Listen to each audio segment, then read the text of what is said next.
Weddings are supposed to be the safest, happiest days of a lifetime.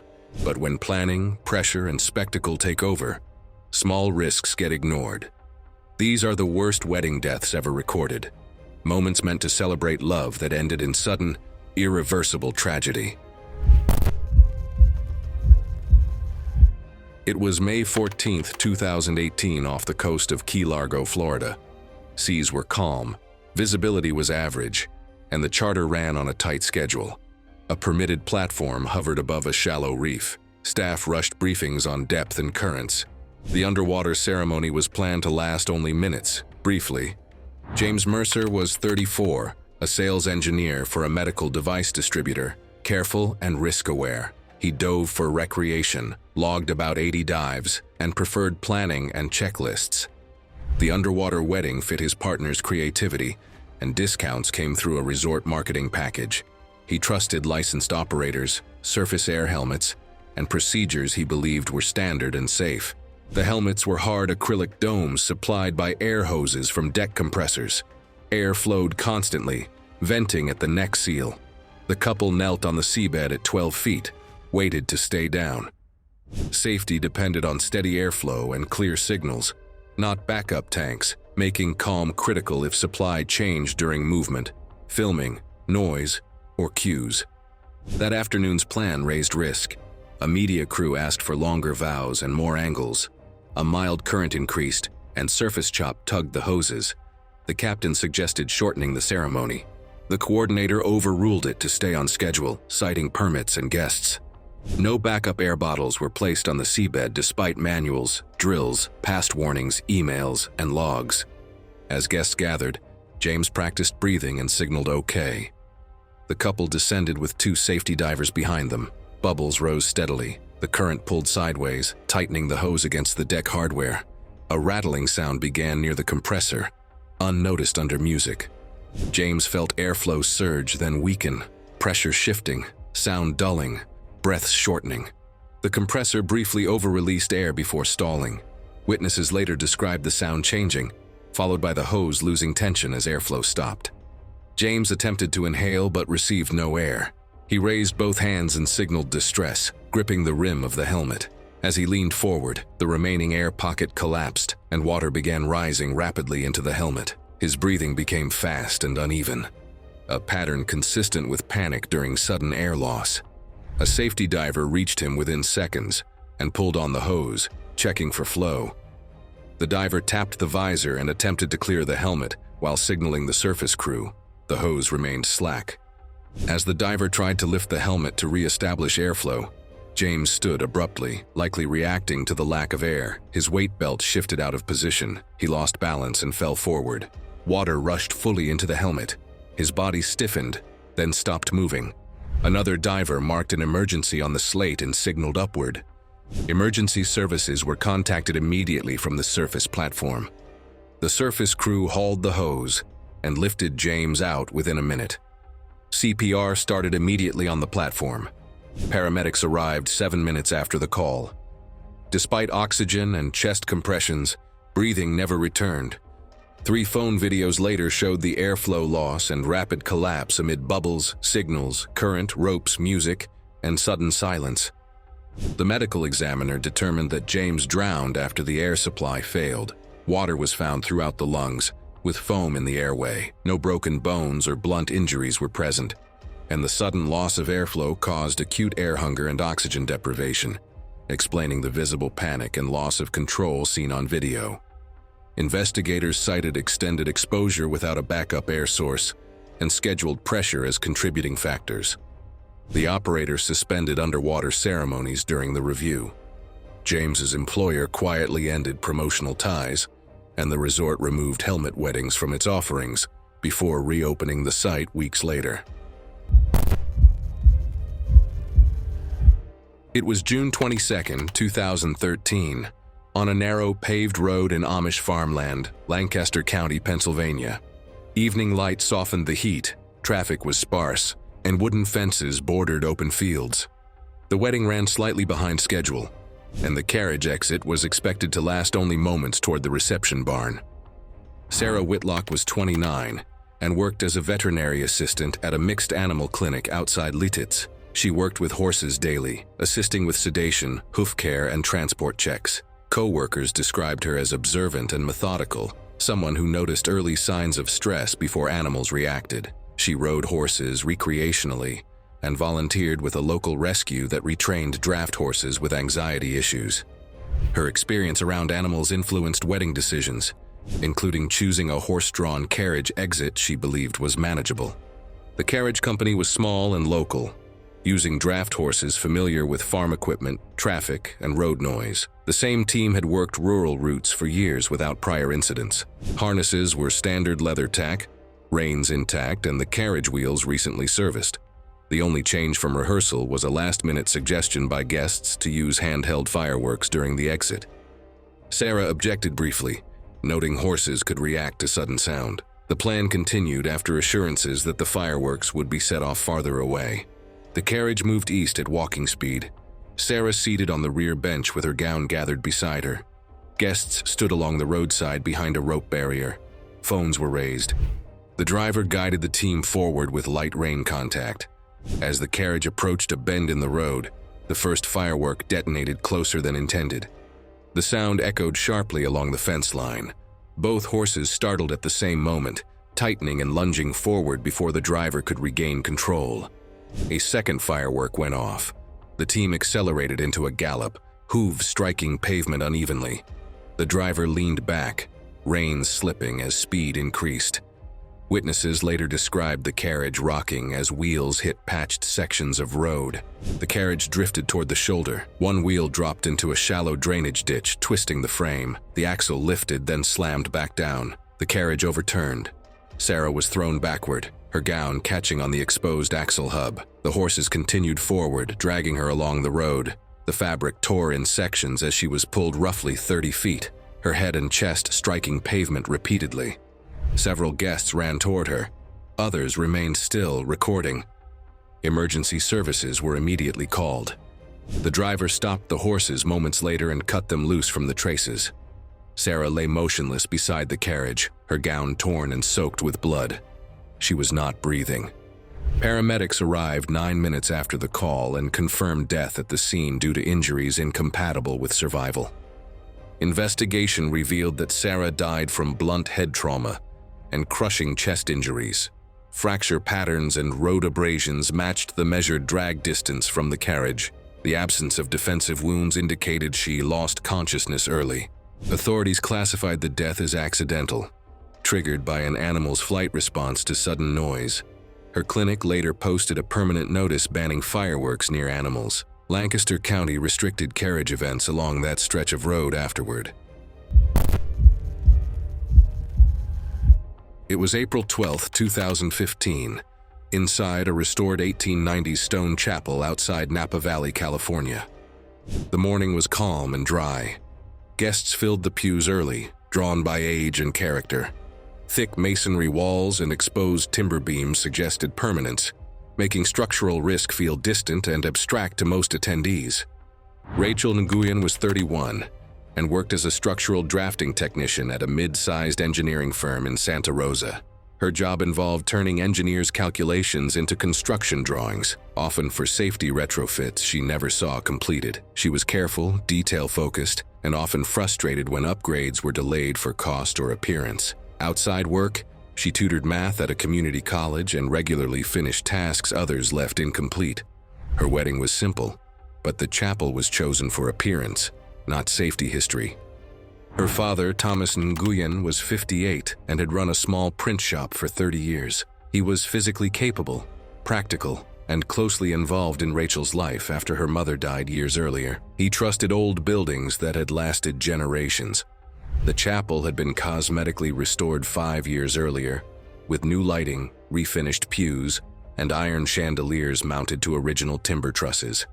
No seismic reinforcement had been added. The trusses were anchored into old stone with hardware not built for sideways force. The ceremony began just after noon. The chapel was full, with guests standing along the walls. Phones were raised as the music started. Rachel entered on her father's arm, briefly aware of the chandeliers but pushing the thought aside. Napa County had experienced small tremors in the past, but there was no warning before the shaking began, and the venue had no evacuation plan. 6 seconds into the processional, a shallow earthquake struck a nearby fault. It lasted less than 10 seconds, but the first sideways jolt knocked guests off balance. Stone walls shifted, dust fell from ceiling seams, and timber trusses slid within worn anchors, producing a loud cracking sound that carried through the chapel. One chandelier hook failed under the lateral load. 400 pounds of iron and glass fell straight down. It struck Thomas across the shoulder and neck, driving him into the aisle. His neck broke instantly. Rachel was pulled down with him as the floor fractured under the impact. She hit chest first as plaster and stone fell around her. Guests screamed and rushed for the exits. Several people were knocked over. Phones recorded the collapsed fixture and debris. Emergency services were called immediately. Ushers tried to reach Rachel, but she was partly trapped under rubble. She was briefly conscious, breathing shallowly, before losing responsiveness. Paramedics arrived 11 minutes later. Thomas was declared dead at the scene. Rachel was freed and transported with severe chest injuries and internal bleeding. She suffered cardiac arrest in the ambulance and was pronounced dead shortly before arrival. The investigation concluded Thomas died from a broken neck and head trauma, injuries considered unsurvivable. Rachel's injuries included crushed ribs, internal organ damage, and severe blood loss. Structural analysis confirmed failure at unreinforced anchor points where decorative fixtures exceeded lateral load limits. The chapel was closed within days. Rachel's unfinished drafting notebooks were donated to a community college engineering program. Inspections later led to the removal of similar chandeliers from other historic buildings under the same ownership. It was October 6, 2016, in a coastal village outside San Juan, La Union, Philippines. The shoreline lay less than 100 meters away. Winds arrived in uneven bursts, stirring palm fronds and husk fibers. Offshore gust advisories were issued that morning, but no evacuation followed, and the wedding proceeded. The groom, Daniel Rios, was 32 years old and worked as a maintenance supervisor at a regional bottling plant. His job involved checking machines for wear, rust, or misalignment before breakdowns occurred. He was practical, quiet, and known for relying on written procedures. Outside of work, he helped maintain his parents' coastal house and understood how salt air weakened wood and metal over time. He was not wealthy, but financially stable, and planned the wedding carefully within a fixed budget. The ceremony structure was a temporary wedding shed built by local workers.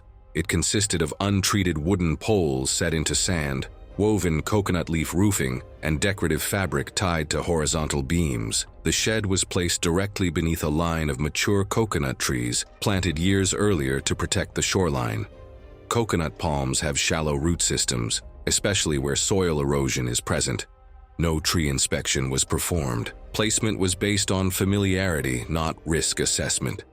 The reception began in mid-afternoon. Wind direction shifted repeatedly, stronger than predicted but uneven. Guests noticed falling fronds and snapping fabric, but the event continued. The shed caught the wind along its sides, increasing the sideways force. The trees above absorbed repeated stress at their roots. One palm, already weakened by erosion from seasonal tides, leaned slightly toward the structure.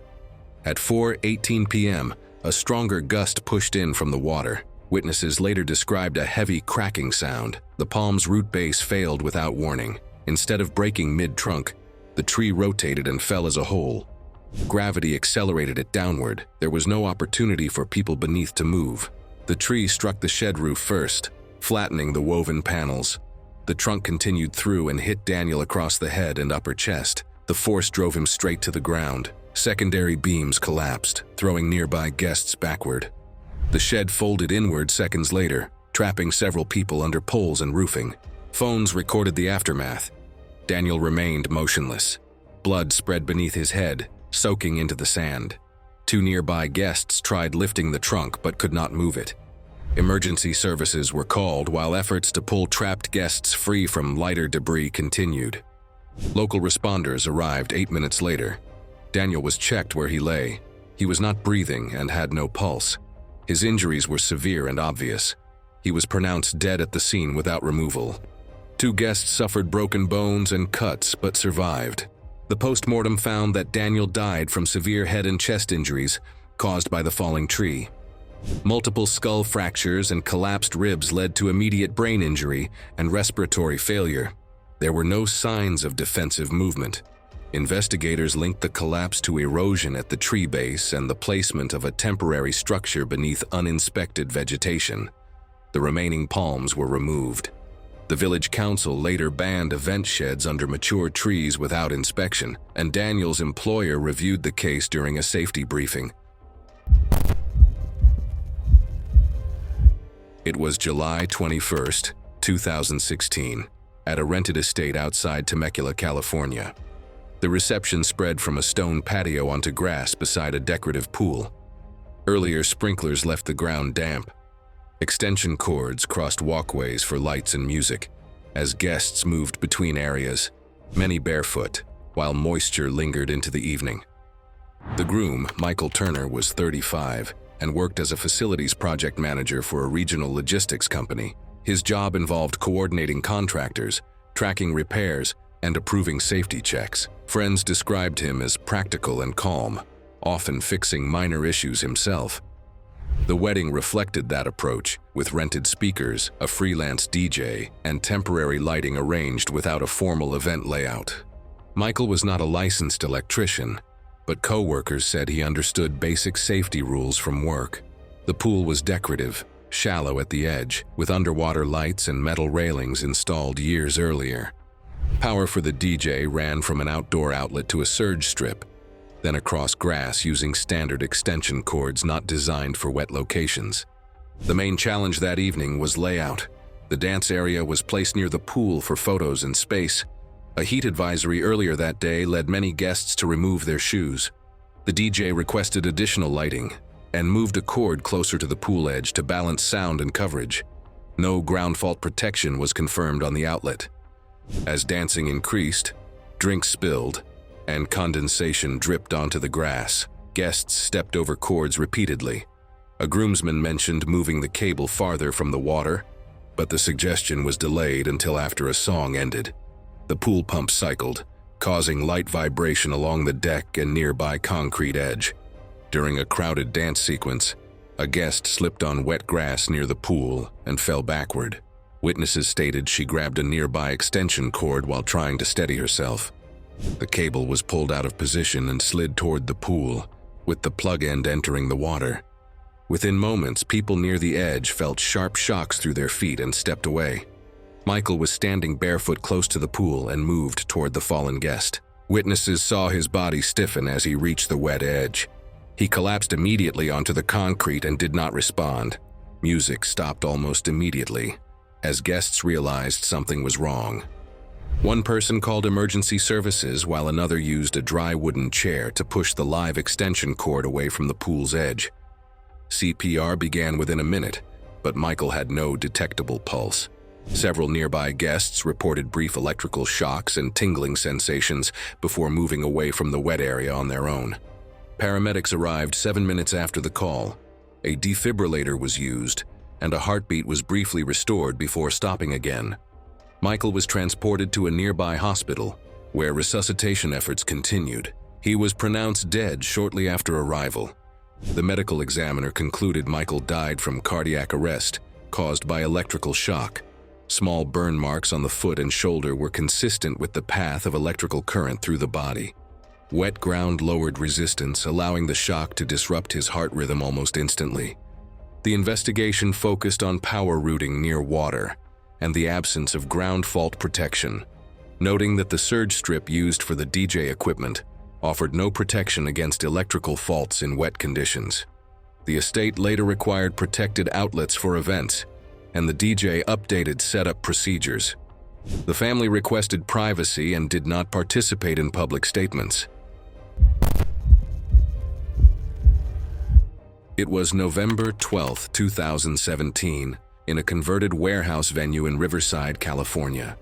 Once used for citrus packing, it held polished concrete floors and exposed steel trusses. That evening, draped fabric and fog dimmed exits. The room was crowded, the schedule tight, and the air already warm by late nightfall. The bride, Lauren Hale, was 30 years old and worked as an event marketing coordinator for a beverage distributor. Her work focused on schedules, visuals, and delivery. She was organized, familiar with vendors, and relied on approved plans. The wedding followed that approach: timed moments, lighting cues, and branded decor arranged through work contacts. Several vendors offered discounts in return for social media credit, including the draping supplier and the effects company. Lauren had no formal fire safety training beyond standard venue briefings. The hanging drapes were polyester voile, commonly used because it is lightweight and holds color. The fog machine used a glycol-based fluid that stayed low and reduced visibility near the floor. A shallow metal fire bowl using gel alcohol was approved for a short effect during the first dance. Venue staff placed it near the dance floor edge, below the fabric adjusted earlier that day. That night's main constraint was timing. The fire bowl was planned to burn for under 30 seconds as the fog thickened. The ceiling was high, but the drapes hung down to frame the floor space. One staff member noticed the fabric was closer than recommended, but allowed it to proceed to keep the schedule. No extra fire watch was assigned. Guests stood close around the dance floor, many holding phones. As the music slowed, fog concentration increased. Air movement from the ventilation system shifted without warning, pushing the haze sideways. The flame rose higher than expected as fuel fed it. Heat curled the edge of a nearby drape. There was a brief delay before anyone noticed. The fabric darkened, then ignited straight upward. Fire climbed the drape within seconds, producing thick black smoke and intense heat. The fog trapped smoke at head height, turning the room dark. Guests shouted and rushed toward exits, colliding as visibility dropped. Lauren stepped backward, caught her heel on a floor cable, and fell onto the concrete, stunned. Above her, the burning drapery failed. Melted fabric dropped in heavy sheets, wrapping her upper body and legs. The heat increased immediately. She tried to roll free but was pinned by falling material. Hot gases filled her lungs. Nearby guests heard movement but could not see through the smoke. Emergency services were called. Others tried pulling the fabric away, burning their hands. Firefighters arrived 6 minutes later to find the interior heavily involved, with flames spreading rapidly across the ceiling. Flames spread across the ceiling, igniting the remaining decor. Crews advanced hoses and contained the fire within minutes. Lauren was found unresponsive beneath melted fabric near the dance floor. She was removed after suppression and pronounced dead at the scene. The medical examiner ruled the cause of death as burn injuries and inhalation of toxic smoke. Burns covered much of the upper body. The airways showed severe swelling and soot deep in the lungs, findings consistent with smoke inhalation while alive. Carbon monoxide levels were fatal. Death occurred before rescue could reach her. The incident was ruled an accidental indoor fire caused by an open flame placed near combustible decor. Investigators cited synthetic drapes, low visibility from fog, and delayed recognition. The venue ended all open flame effects and updated its approval process. Several vendors were removed from preferred lists after safety reviews. Thank you for watching. Like this video, subscribe for more.